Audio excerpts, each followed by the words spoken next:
Well, there's lovely to see you, as they say in Port Talbot. Yes, indeed, to goodness. Great country. Have you found that the Welsh voice has been a great asset to you? Welsh voice? In America, I think it has, because the English accent, I think, seems to irritate them after a while. And I don't think they could quite place me. They used to say, well, where are you from? I'd say, Wales. Where's that, in Ireland? So instead of explaining to them, I'd say, well, sort of, you know. And they used to think I was German. And, or Austrian or something. Why? Because of the way you sounded? They couldn't quite locate the accent. Yeah. And they'd say, oh, well, it's Richard Burton, and all that. Because I come from South Wales. So anyway, it stood me in good stead. Yes. But what was that line from Under Milk Wood? Praise the Lord, we're a musical nation. And music was your first love, and ambition, wasn't it? The piano? Yes. I wanted to be a pianist, but I'm afraid I simply wasn't good enough, and I didn't have the skill or the patience to practice. Anyway, I've started all over again. I'm going to start taking lessons again. So I've bought a Steinway. And so I'm doggedly teaching myself, and I'm going to start taking lessons again, to go right back to the beginning. I love music. I love playing it. Of course, you're a Welshman. You're a music... Can't sing, though. Ah, well, there's a rock singer, Monkey, over there. Oh, yeah. A rock-singing monkey. Nothing but insults on this programme. I've got something to say. I also don't like Nouvelle cuisine. I can't stand it. It's ridiculous, isn't it? And little demi-tasse cups of coffee. Right. So we don't like Nouvelle cuisine. Yes, I am. I'm a rock-singing monkey. Yes, I just wanted to establish that. That was all. Well, I love singing. Yeah. I'm amazed you can't. I really did think all Welshmen. No. And you don't like rugby. Don't like rugby. I'm not really true. I'm not really. You're not a Welshman. I'm more of a Welshman Don't than like rugby. I don't drink beer. I don't sing. It's pathetic. And I've never appeared in Dylan Thomas. I've never done that. I'm beginning to regret I asked you. Oh, yeah. Of course. But you mentioned Burton, and of course, inevitable Burton comparisons. Are you alike in any way?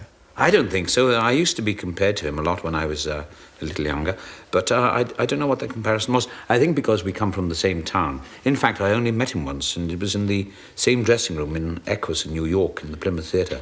I don't know why they compared me to him, but I suppose it was something to do with the accent, because we come from the same town. And temperament. You have a fiery... You have a temperament. Yes, I have been noted to... fling a few chairs. I used to have a pretty volatile temper, but I think that's a dead end, so I have managed to get control of that now. I don't take things as seriously as I used to. You took it very seriously when you were at the National. It was your temper that got you out of that. Yes, I used to walk out and do things like that. But I as time has gone by, I think a little bit of aging and a little bit of wisdom or something, and I think, mellowing. Mellowing and all that. I think, well, I mustn't take it too seriously, so I get an edge on that now. Nevertheless, it must be useful as an actor to have that kind of as an actor, yes. It's tremendous because I'm sustained by a lot of energy on stage. I mean, it's just one of those gifts, I suppose. I don't know whether it's sort of channeled rage, but I don't let it get a grip of me now. And unpleasant characters are more juicy, of course, and you are good at that. Well, yes, I've been given some monsters to play. I'm playing one at the moment at the National Theatre called Lambert LaRue. But I love the monsters because they are the greatest parts to play. How do you create a monster, then? Well, I suppose I must have a lot of monster in me. How can I... the part I'm playing now, I think you have to believe and find a core of the character that you really love, that you really like. After all, I think they're much more interesting characters than the good guys. I read that it was based on a mad teacher you knew. It was, actually. Oh, there you go. Yes, we had a history teacher who was a bit of a sadist, and he used to knock us about. And he used to walk around like that, and he used to come up very quietly beside you and say, "What did you say?" And then, bang. Oh, yes. And he used to wear suede. We used to call them brothel creepers, big suede shoes. And he used to sidle up. You could never hear him. And next thing, you'd be on your back, and he'd knock you out. His name was Pinky White, and I based the character on him. Mel, what about the characters that you've developed? Most of them are fairly unattractive.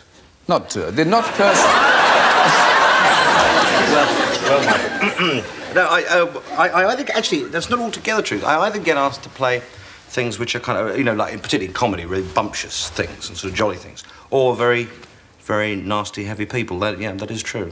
But it means I've got twice as many chances of staying in work, I guess, which is quite nice. And Britt, you've just been required to look good. Yes. But I'm getting a little too old to play Swedish opera girls and a little too young for Dynasty, so... Yes. Very good. Is it true, Anthony, you were offered the part of Gandhi? Yes, believe it or not, I was, by Richard Attenborough. I thought he was mad. I went and had lunch with him. Do you know him? He's Yes. terrific. He's a very funny man, and he makes me laugh. And I've done 3 films with him, and we laughed all the way through. But he said, "Now I want you to play Gandhi." Love. I said, "Gandhi? I want you to play Gandhi, love." I said, "Gandhi? You must be... This is a comedy. Who's going to play Pandit Nehru, Harry?" I said, "No, he should be wonderful as Gandhi." I said, "Me?" I said, "I look like a Welsh rugby scrum, you know." So he got to my ego and my vanity, and I thought, well, if he says, you can do it. Of course you can do it. You can do anything. I said, wow, terrific. And I went to a health farm to try and lose weight. And I did everything, ran up and down the sides of mountains and sauna baths and dieting and all. And I kept looking at myself in the mirror. I wasn't getting any slimmer. And I phoned him up. I said, "I'm afraid you have to scrap the idea." I said, "You must. I'd only do your film a great disservice. You must get an Indian actor, and you must get somebody who's slimmer." I said, "I could never play it in a month of Sundays." And he got the marvellous actor Ben Kingsley. Yes. I don't know whether you remember Griff's and my performances in Gandhi at all. Did you? Were you off at Gandhi? We played Poppadom and Chapati, the comedy. Actually, and Dickie's asked us to be in Gandhi 2. The Empire Strikes Back. Now, with the sexier parts, we talked about the Gandhi part that you didn't play, but with the sexier parts that you have done, like in A Married Man television series and Hollywood Wives, you have acquired this much more romantic image, haven't you? Yeah, I was rather surprised by that, because I've always played monsters and the bad guys, but Hollywood Wives came up because my agent, he said, "Would you like to go off to America and do Hollywood Wives?" I said, "Well, what's the script like? Is it pornographic?" He said, "No, have a look at it." I looked at it and I said, "Well, yes, all right. Are they going to pay good money?" He said, "Well, I think so." So I said, "Well, let's have a go." And I did it for what it was. I mean, I enjoyed it, and it was a lot of fun. Everyone was very nice to work with. But I started off in the acting business, and I was always playing older parts than I actually was. And it's only in recent years that I'm playing roughly my own age now.